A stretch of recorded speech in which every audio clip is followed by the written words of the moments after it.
Well, good evening, everyone. Thank you all for joining us for the Alexandria Historical Society's first History Behind the Scenes event of 2025.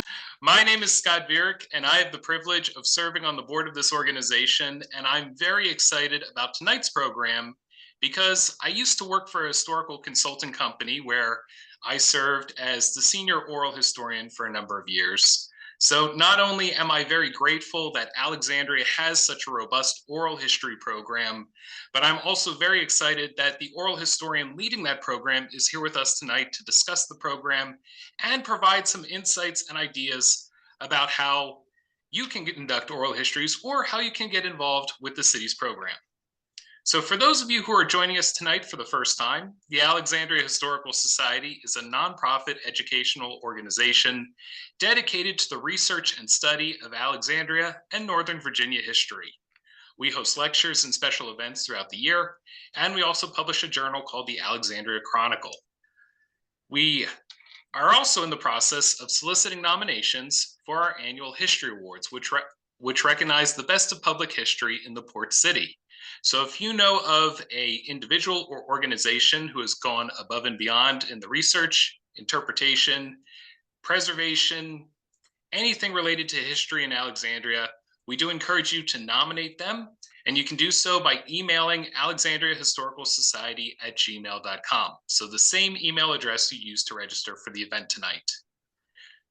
Before we dive into the talk, a couple of quick notes about how this is all going to work. So Peggy Harlow, my talented fellow board member, she's going to be handling the tech aspects of the program tonight. We know that many of you have questions about oral histories, about the city's oral history program. So if you have a question, when we get to the Q&A at the end of the presentation tonight, put that question in the chat. Peggy will send it to me, and I'll ask it to Francesco. So pretty straightforward. So without further ado, now that the housekeeping is out of the way, I'd like to introduce our very special guest. So Francesco Di Salvatore has been conducting oral histories for over 10 years.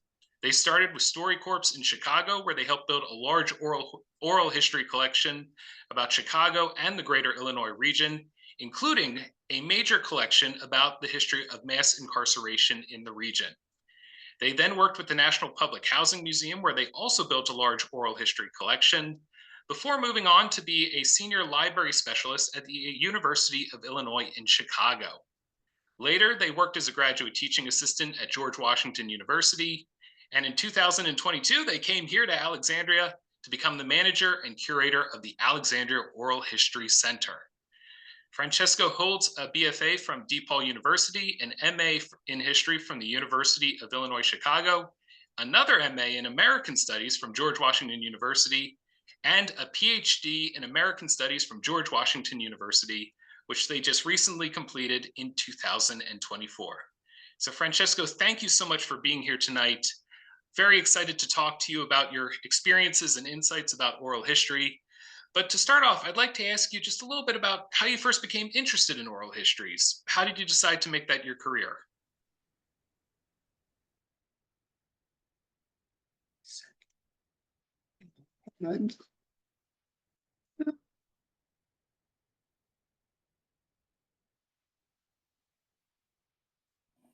Oh, there we go. Sorry about that. Yeah, thanks, Scott. And yeah, thanks for having me tonight. I'm excited to talk about oral history and the Oral History Center. So in terms of how I became an oral historian, my background in oral history doesn't really start in history. It really comes from other disciplines, and I found a way to meld them. And so, really, I think my interest really started when I was studying theater in undergrad, and I became really interested in documentary theater and community devised theater. And so, for those who aren't familiar with that form of theater, it was a kind of theater that really started in the 60s. It was a way to tell people's stories to the public, and instead of relying on playwrights and plays that have been done over and over again. Um, there was companies springing up in the '60s that really interested in bringing communities together to tell their stories on their terms. And so fast forward, many decades later, and I'm studying these forms of theater, and I'm working in Chicago for a theater company that does that kind of work. And it really quickly became clear to me that again, having people tell their stories on their own terms was so imperative, and so needed, that I started to dabble with oral history, and as Scott said, I ended up starting working for StoryCorps in Chicago, and building an oral history collection there. But even before then, I also was interested in art therapy and healing work. Right? How can storytelling be a way for us to repair past harms? Um, right? How can us witnessing people telling their truths be a way for us to heal from the past? Um, and I was also just really interested in just documentaries and podcasts, and finding creative ways to activate stories. And so I've always been interested in not just how do we build a collection, but what do we do with the collection, which is, I think, in oral history, but in general with most collections, is the big question. There's so many different archives that people just don't know about. Stories, materials that just people haven't accessed. And so I'm always trying to think of creative ways to activate those materials. And so yeah, and so yeah, that's kind of a quick synopsis, and Scott kind of gave my overview of all my other projects. Absolutely, So. absolutely. And I think that's your point about capturing people's stories and allowing them to tell their story is such a huge part of what oral history is about. And we'll talk a little bit about, the challenge and the opportunity of archives and connecting people to archives in a little bit. But I want to take a step back. And for anybody who's still a little uncertain about what we're talking about when we say oral history, can you give a definition of it as you understand it and share that with the rest of the group? Sure. So I mean, I'll give the 101 response, and then I'll give the more philosophical response. But just the basics of oral history, right? When we talk about oral history, what we're talking about really is a conversation or an interview that's recorded, right? So it's not just a conversation at the street corner or by the water cooler, but it's a very intentional, well thought out conversation that has had a lot of prep work before the microphones are turned on, or the video cameras start rolling. Um, it always includes, right, an interviewer and a narrator. There can sometimes be a reversal or a blending. Sometimes the interviewer becomes a narrator. Sometimes the narrator becomes an interviewer. People are talking to each other, asking each other questions. Um, that commonly happens with StoryCorps. If you listen to StoryCorps and NPR, right? Those are usually conversations between people. Those aren't traditional kind of format of an interview just asking questions. Um, they usually are about past memories, right? They're usually about people's recollections of their childhoods, of their you know early adulthoods, but they also, and there's nothing wrong with this, they can be about the present or the near past, right? And so, for example, what we do, we sometimes do oral histories about the COVID pandemic, right? And that's very much in the in the near past. Or we talk about present moments, right?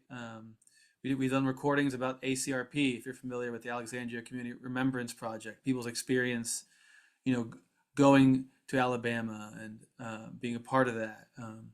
It also can be about the future, right? The beauty of oral history is that it's very reflective, and people can reflect on what they want to see in the future, what they want to see from the city of Alexandria, for example, what changes they want to see, what changes they want to see within themselves, right? So we're kind of covering all these different timelines when we talk about oral history. And then there's always some form of preservation, right?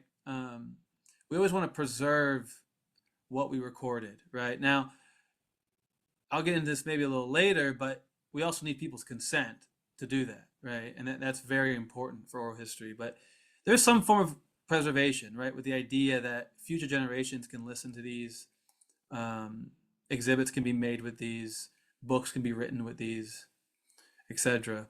And basically, I would think of oral history as three sort of steps, right? We have the pre-interview, um, which I can get into now, but the pre-interview is really a time for the interviewer, the oral historian, to really just sit down with the narrator and just have a conversation about what they want to talk about. Um, and so this can look like a 30-minute conversation. This can look like a 3-hour conversation. This could look like multiple meetings. It really depends upon who you're working with. But this is real. This is a really important time. If there hasn't been an existing relationship, this is the time to create that relationship. And I'll get more into that, sort of the importance of relationships in oral history, but just to kind of go through the steps here. But so once you complete that phase, usually that phase includes creating a list of a list of questions that are going to be asked. It usually includes copious notes about you as the oral historian knowing sort of kind of major life moments that they plan to cover. So that, you don't really want to be surprised in an interview. It's okay if it happens, but as an interviewer, you do want to have a sense of who you're interviewing, so that you can best help them tell their story versus kind of be surprised by, oh, that they mentioned this massive moment in their life and you're taken aback by it. But you do want to be kind of, yeah, you'll be able to kind of be able to walk through with them versus kind of deal with your own feelings in the moment, per se.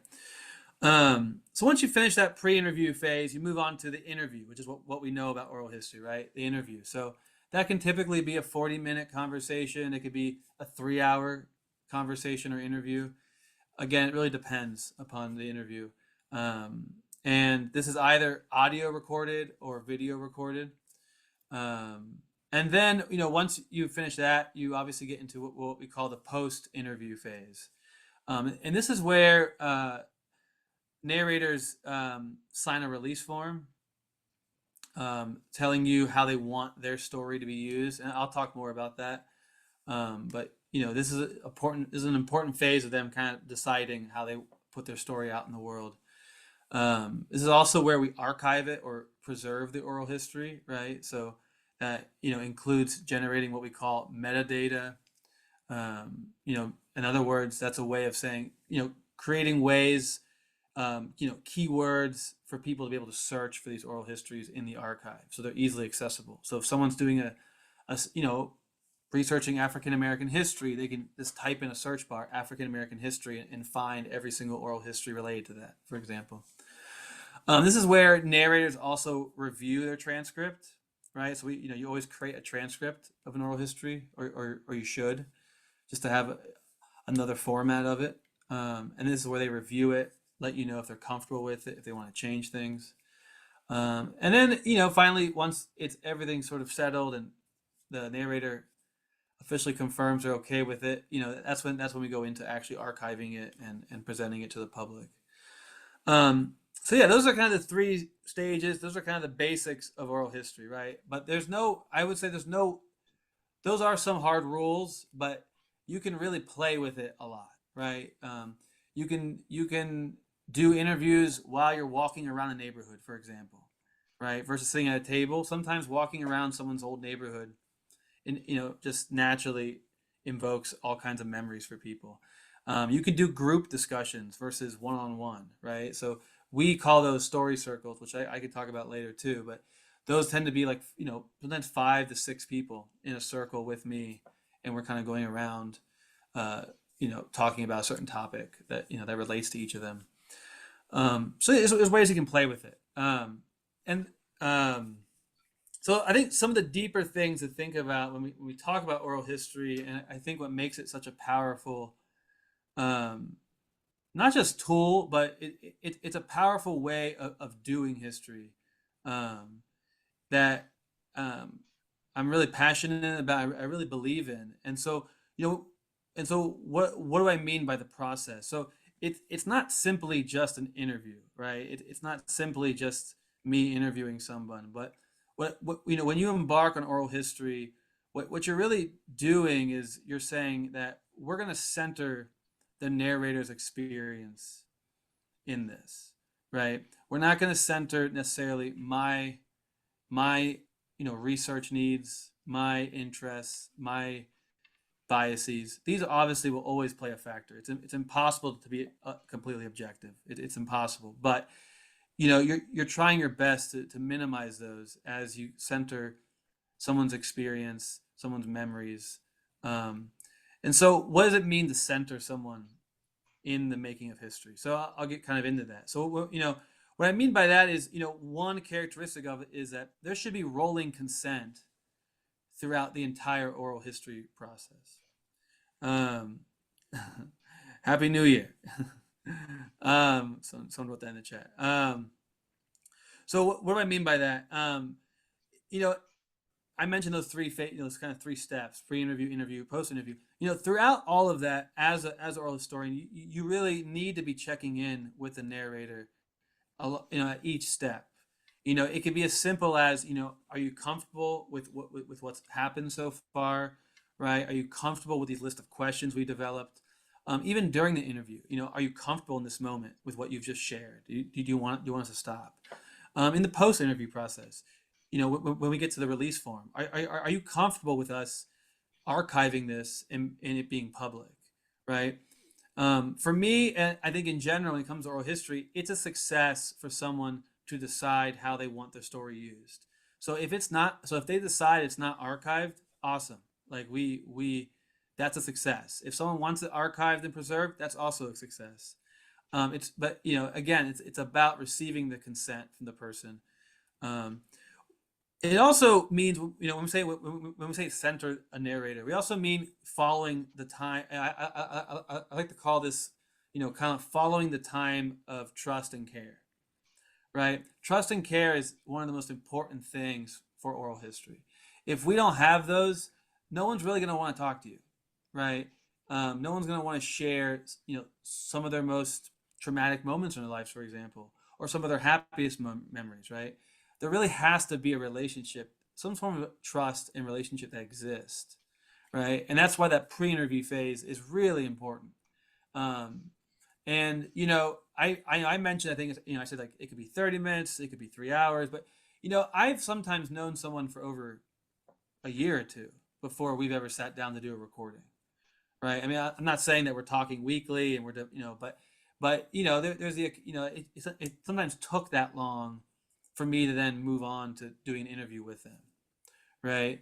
And that's okay, right? I mean, unfortunately, I think this kind of goes against sort of this imperative sometimes we have in our culture of getting things done and having deadlines, but it doesn't really jibe well with oral history because again, if you don't have that trust and care, it's just not going to be a success. We also talk a lot about in the field, trauma-informed approaches to oral history, right? So not all oral histories are going to be about people's trauma or about hard moments, but sometimes they are. Um, Especially because oral history as a discipline, it really sprang up from from the bottom up, right? Oral history as discipline it came about because scholars, practitioners noticed there's major gaps in the historical record, right? Specifically from what we sometimes call marginalized communities. I like the wording, historically harmed communities, right? So that can be working class people, that can be communities of color, it can be LGBTQ communities, it can be communities of disability, right? There's a wide spectrum of what we mean by marginalized communities and people who have just frankly been left out of the historical record due to white supremacy, and and racism, and just the power dynamics that exist within institutions. And so it's imperative then to have trauma informed approaches to the practice because people are going to share, their experience with racial violence, for example. And it's not really our job to re-trigger people, right? And so there is an element of knowing how to de-escalate situations. It can be as simple as stopping the recording and just checking in with them, saying, that seemed like a hard moment for you. Like, how are you doing? Um, but it's ultimately just following the lead of the narrator, right? Really being, attentive to them too. Um, and this kind of goes along. My other point I would say, like, it kind of goes along with my point about rolling consent. Throughout the entire process, we really should think of the narrator as a collaborator, as a direct collaborator, right? Who's deciding, with us how this is going to go. There's a phrase in the field called shared authority that comes up a lot, right? This idea of sharing authority with the narrator. And, I kind of push against that because I don't really have the authority to really tell anyone's story. Like, yes, I've had jobs and I've gotten degrees, um, but I don't really have the right to really tell anyone's story. What I think I can do is, support people in telling their story.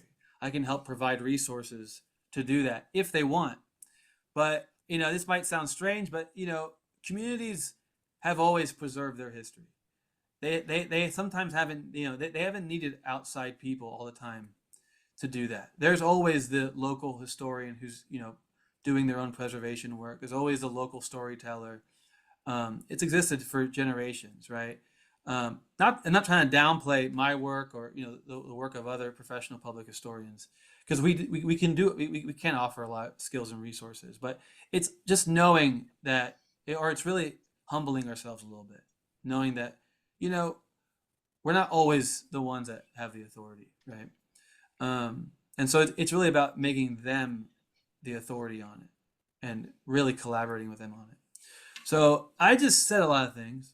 So I'm going to stop talking now. But I'm happy to, if it ain't, I'm sure there might be some questions about what I said or, Well, I think that's perfect, and I'd like to segue into, you talked about the principles and the practices that you apply to oral histories, and I'd love to just talk a little bit more about how that reflects the work that you and the rest of the team are doing at the Alexandria Oral History Center, whether that's in terms of projects you're working on or how you go about reaching out to community members or how they reach out yeah. to you about getting these stories collected and chronicled. Because Alexandria, there's no shortage of history. There's no shortage of people with their own past, their own memories. So how do you go about doing that work day to day and building this oral history archive? Sure. Yeah. I mean, I think a big part of it is, people heard of the slow food movement. Maybe you've heard of that. It's, this idea, right, of, well, yeah, I won't go too deep detail about it, but, it's really about taking your time, right, with cooking, with using natural ingredients, right. And I think that principle applies for oral history, right, too. It's like, we have to really practice a slower way of doing history. And so, in terms of how that impacts our work, you know, we we have to do things slowly because again, it has to be rooted in trust and care. If it's not rooted in that, it will crumble. It will completely crumble. Or, what the process ends up being is really shallow, right? Kind of the same old. And so there is an element of slowness that, we take on. And so, there are many projects for us to work on in Alexandria. Everyone here knows that more than I do. Um, but it takes time to do these projects, and so we one of our projects that I'm really proud of is we're working on the Douglas Cemetery project, um, and with Michael Johnson and the Social Responsibility Group, and we really have spent Mike Johnson and SRG have been working on this for many years, much longer than I've been here. But I came here in 2022, and we didn't really start recording we didn't really even start doing anything until last year, right? Until 2020, 2020, or sorry, this year, right? 2024. Or wait, it's 2025. Yes, last year, 2024. Um, um, and um, I think why that was a good thing is that there's a lot of mistrust, with community members, with institutions, with city governments. Um, you know, People feel like they've been harmed sometimes by institutions, um, and by specific individuals within those institutions. And so there is a lot of repair that's needed to start these projects. And so Douglas was an example of that. And we did spend a lot of time, but we were able to craft a scope of work with descendants. Descendants decided, with city staff, what a history project would look like for Douglas. They're also helping decide the physical preservation of Douglas. Um, Another project we're working on, with the same elements is Colored Rosemont, which is an area near the Braddock Station. It's the location of some of the first Black homeowners in the city. Again, that was a project that really started when I came in 2022, and we didn't really get to creating a scope of work and starting recordings until early this year. Um, we're also working on slowly working on a Latinx history of Alexandria, exploring areas of Alexandria. That's really in the initial stages, right? We're just developing those relationships, because they are lacking in terms of city government, having relationships with these communities. There's a little bit of a lack of institutional history. So we're building those relationships, and we're hoping it could potentially become like the work that's been done in Parker Gray, right? Thinking of Arlandra as a historical district, right? The site of some of the one of the largest Salvadorian communities in the region, right? So so yeah, those are some specific projects. We also, like I said, like I shouldn't be doing some of these oral histories or many of them. Sometimes having someone who looks like the person they're interviewing is better, right? It's a better experience for the narrator. And we are officially launching what we call our story kit program, this summer. And so we've informally started it. We've partnered with some organizations in the city. So simply what it is, it's an oral history training program for residents, for former residents. It's really open to the public to learn about oral history, right? To give you the basics. So it will cover 3 workshops. Each of them will be about 2-3 hours, and people will learn the fundamentals of oral history. Everything from how to craft interviews, how to use recording equipment, how to do preservation work, how to even how to activate it. Maybe learning how to edit some of the audio and use clips. Things like that. So that's being launched this summer, and so I encourage people here. If you go on our website, you can get on the waiting list for it. We unfortunately can't take everyone for this first round, but as what we're hoping we'll offer this throughout the year, maybe once or twice. So there's just some examples of things we work on.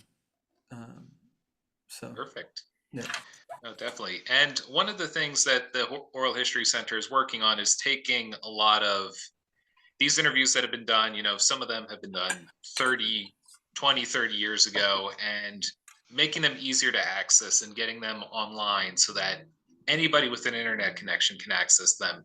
Can you talk a little bit about what's involved in that digitization process, where sure. people can go to access these oral histories, and what additions we can expect to see in the future to the online collection? Sure. Yeah. So that is a really large project that we're working on. In addition to all these other large projects. So before I came on, the city didn't have a formal oral history program, but oral histories were collected, and sometimes they were done by volunteers. Sometimes they had like temporary staff who were assigned to it. Other times, archaeology, which I know each of you are familiar with, they did, like people like Pam Cressy, I'm sure you know that name, right? Right, worked on oral histories, when they were working on certain projects. And so that's been going on since the 1980s up until probably I came.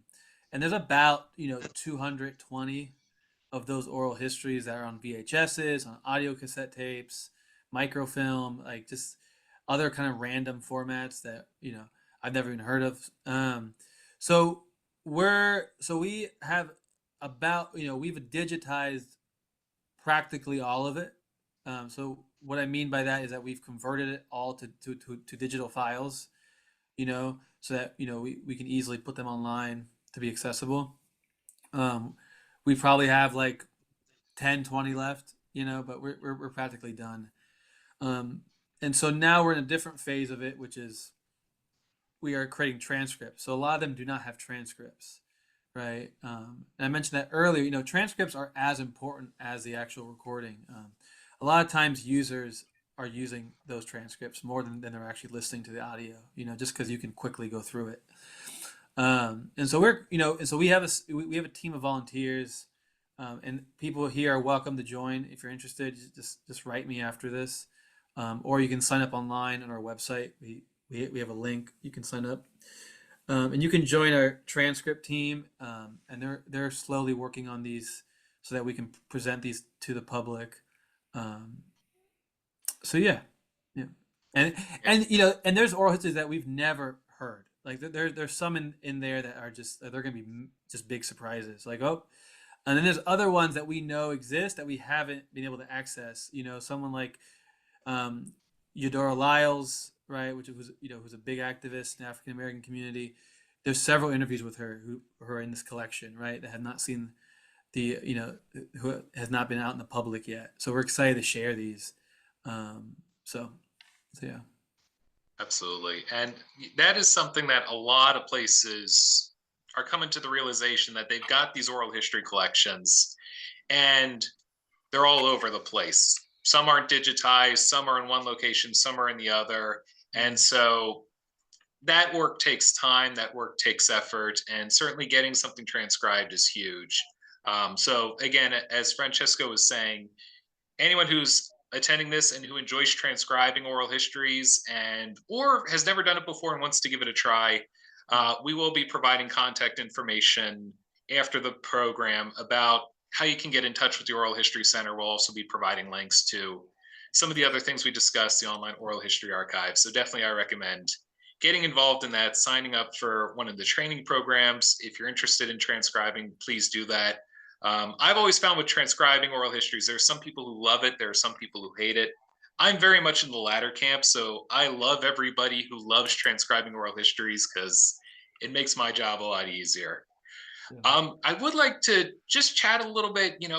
Francesco, you were talking about some of the oral histories you do. Some are in a room with a microphone, maybe a little bit like this. This is one of the microphones I use for oral histories. Others, you're walking through the community with the narrator. Sometimes it's a group interview. Obviously, sometimes you got to mix up the equipment in order to accommodate some of those oral histories. So, can you talk about some of the equipment that the center is using to capture and collect these stories? Yeah, so we use we have different tools that we use. So the main way we record is with something like this. It's blurring, unfortunately. Let me stop blurring my background. So this is a Zoom H5 recorder. And so Very we familiar with those. yeah, so that's the common recorder used, and then we usually have these microphones, which are Shure SM58s. And so we usually have like I'll be mic'd up, and then the narrator will be mic'd up, and we'll be recording their interview that way, and that's obviously only audio. That's a very formal way to do it. That requires us to either do it in our space. We do go out to other people's spaces, but when we do, I do have to make sure that they have a table and chairs, and we also need to kind of control the sounds in the environment so that it's not creating a lot of noise, background noise, things like that. Other times, depending upon the situation, a lot of people are intimidated by these massive microphones and the formality of it. So sometimes we'll just put this recorder out, that same Zoom 5. Um, um, so this is you just put it on the table and it can record people. It's just not going to be the same kind of quality, right? Like having a microphone on me and the narrators, it's that's like going to be like radio, NPR quality, right? Which is very important. I do want to stress, I think in the oral history field there is this tendency to kind of rely on um, more informal ways of recording. But the issue is, in 30 years, and we're experiencing this with our digitization project, they're just badly recorded, which means we can't even understand what they're saying. And so it's a balancing act. You don't want to intimidate people with microphones and all that, but you do need to. We have to be really attentive to how we were, making sure they're high quality, because otherwise it's just kind of a waste. You know. So that's one way. We also I mentioned that those large group discussions, um, and so we have things like this is an owl. I feel like I have like a bag of like toys here, I'm just grabbing them. But this is a really useful device. You may have seen it in like meetings because it's basically a camera that rotates and it shows everyone in the room while you're doing like a Zoom call like this. It's really great for group interviews because you can get everyone on film, right? And you also can get the audio, but you can also film it. Versus if you have a camera, it's hard to get 6 people. You have to kind of turn the camera every time. So this is really useful. The audio quality isn't the best, but it does the trick. Um, I Now mentioned. I'll jump in real quickly. It's also a big help for whoever's transcribing the interview, Yeah. because then they can have an audio, they can have a visual to accompany the audio. And so if you have people who sound very similar, being able to see who's talking, that can be a Yeah. huge help. And I know a number of transcriptionists who, when it comes to transcribing group oral histories, they are always very excited to hear when an owl is used. Yeah. Yeah, and then the other way we record is we have and we're in the midst of kind of transitioning to a new service, but we actually, for example, we do partner with organizations in the city, and so one of them is Trinity Church in Alexandria, and they want to do 50 recordings this year, which is it's their anniversary. So we obviously can't do that. That's where we don't have enough staff time to record 50 oral histories, right? But they want to do it, right? So I underwent a training with them, an oral history training with them, kind of like the Story Kit program.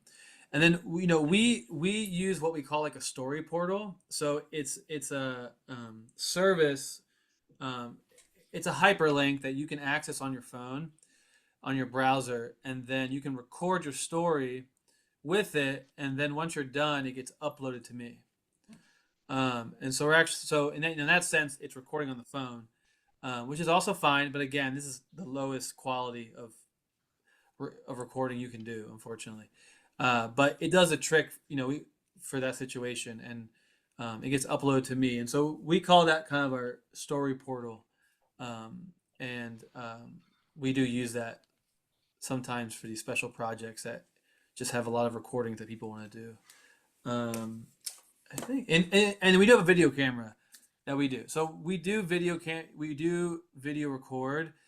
The issue with video recording, unfortunately, is just space. So when you do like an hour recording, it's going to take up a lot more digital space, like a lot. Like we're talking, an audio recording can be 6 gigs, and video recording is like 80 gigs.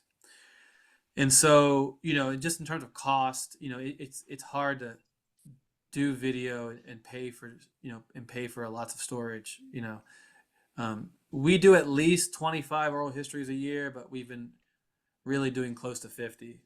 So if we do 50 oral histories and they're each 80 gigs, we're we're gonna need several terabytes over the years, and that's very costly. Unfortunately, digital space is still very costly at the moment. So I don't recommend video for oral history, um, but I understand why people like it and why people want it. Um, and I would use it for special. I do use it for certain occasions, but we try to not. But for that, um, we do use like a H. It's a Sony. I don't remember. Actually, I don't remember off the top of my head right now.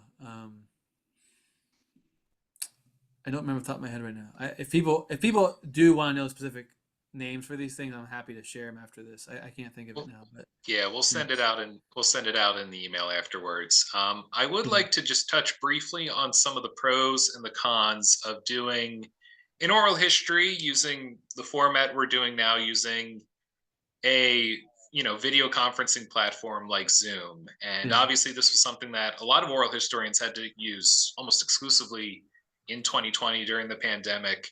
Yeah. Um, it's got its pluses, it's got its drawbacks, and I think our audience tonight would appreciate hearing your insights on that.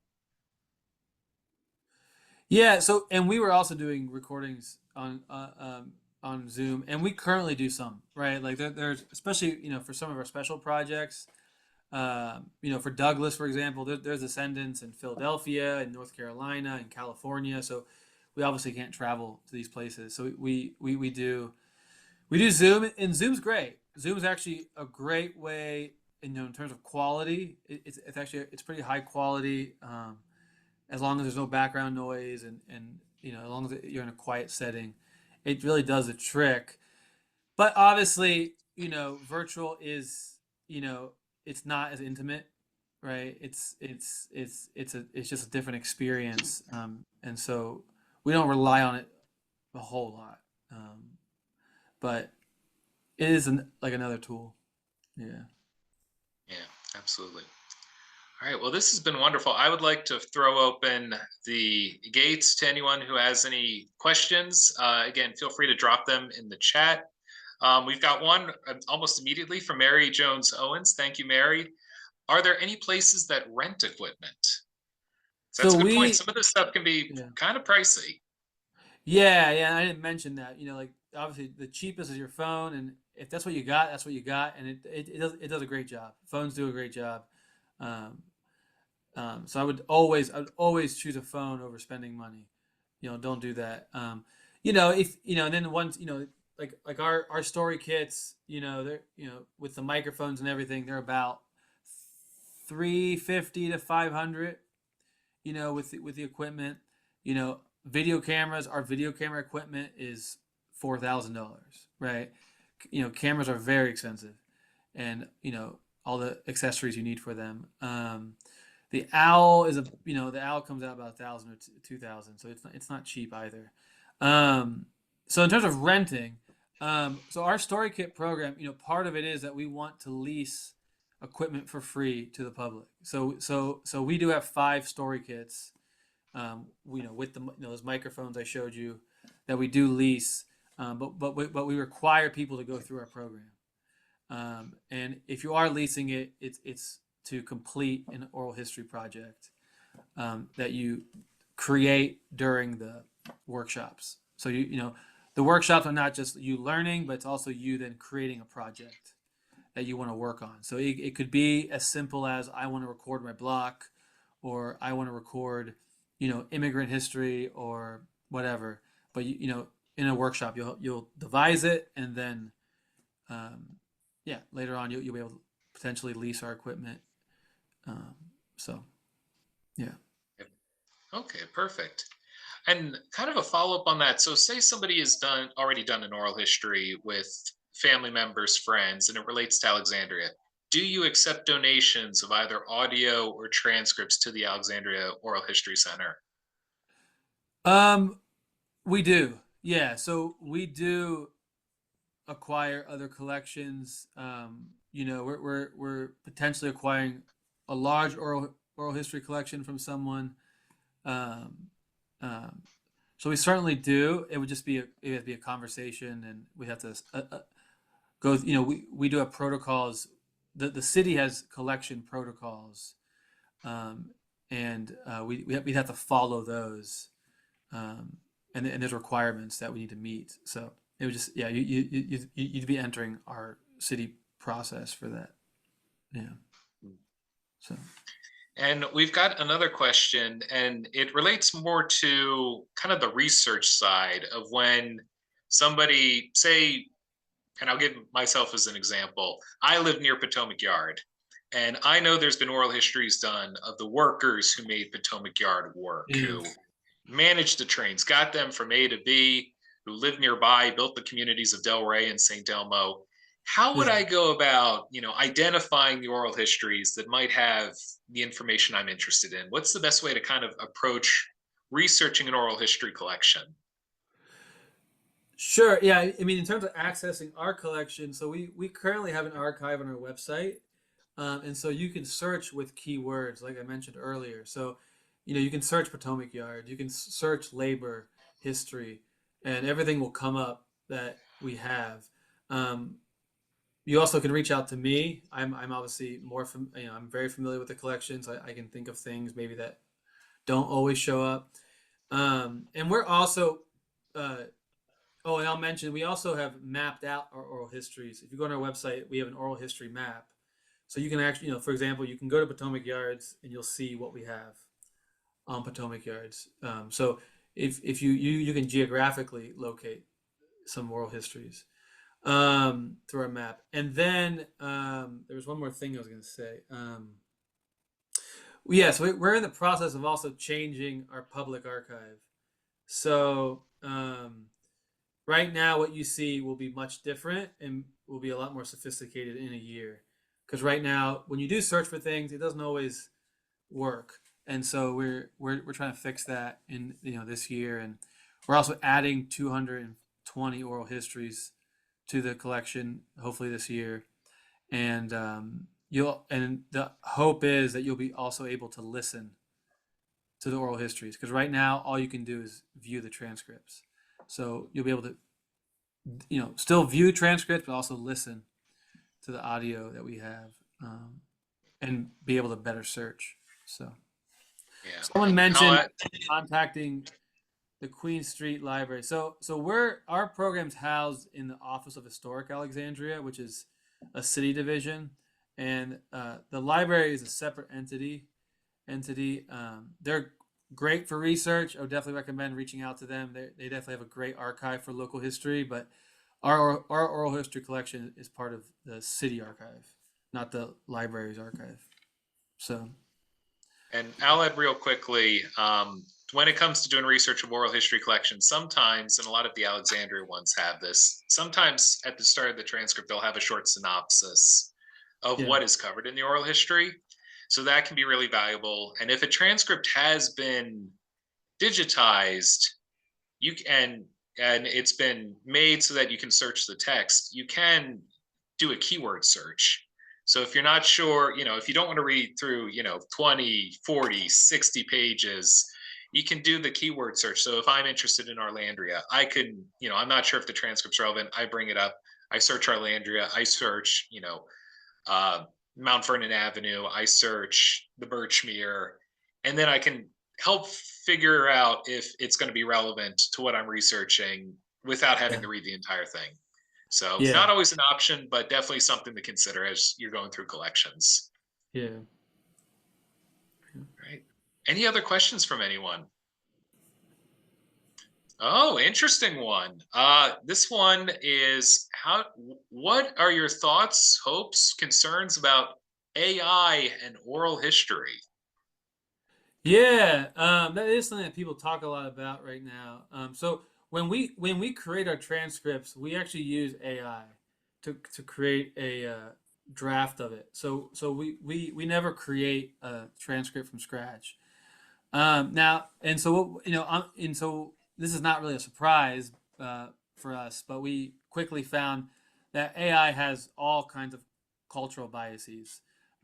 Essentially, if you're not a white cis man speaking, it is going to mess up. Or a white cis man from the Midwest with a Midwest dialect, it is going to screw you up. all over the place. And so um, we have had to work really digital.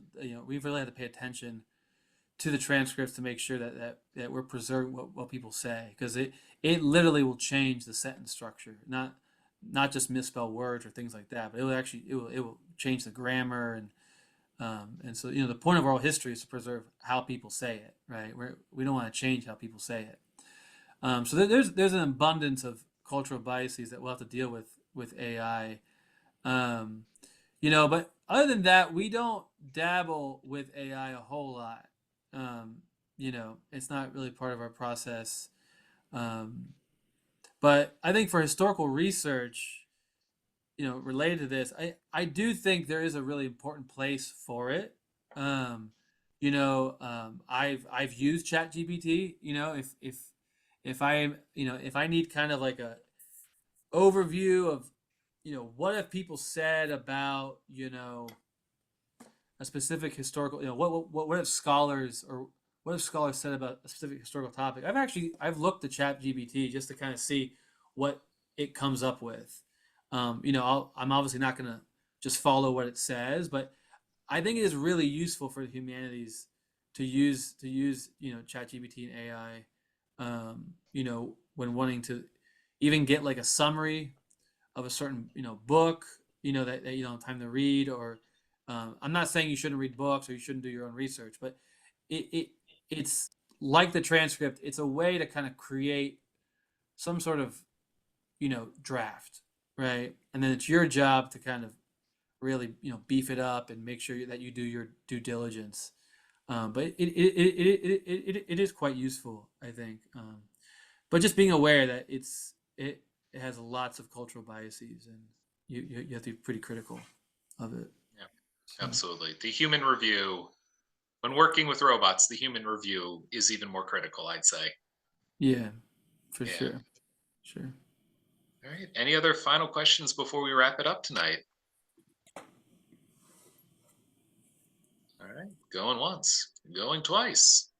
All right. Well, Francesco, thank you so much for sharing the work that you and the rest of the team at the Oral History Center are doing. For everyone who attended, thank you all for attending. We will be sending out an email probably sometime tomorrow or Friday with the information that was discussed tonight, with links. If you want to reach out, Francesco's contact information will be there if you want to reach out to them with any follow-up questions. So again, thank you so much for coming out tonight. I mentioned earlier, my interest in the oral histories done of the workers at Potomac Yard, and that was partially I am interested, but it also ties into our next lecture, which is next week via Zoom. David Alf, the author of the Northeast Corridor, the trains, the people, the region, the culture, which is a history of the Northeast region rail connections. He's going to be talking about the history of railroads of the Northeast region, Amtrak, all of that history, and how it connects to Washington, D.C., and also Alexandria. So if you're interested in that history, if you're interested in rail and transit, definitely register for that. It is completely free. You can send it to the exact same email account you did to register for this one. We will be releasing our full slate of events for the upcoming year very soon, so keep an eye on our website and our social media pages. But otherwise, again, thank you all for coming. Francesco, thank you for sharing your insights and expertise. This has been an Alexandria Historical Society behind the scenes program. And on behalf of the board, I thank you all. And I hope you all have a very nice evening and stay warm. Thanks, everyone. Have a good night. Thanks, Scott.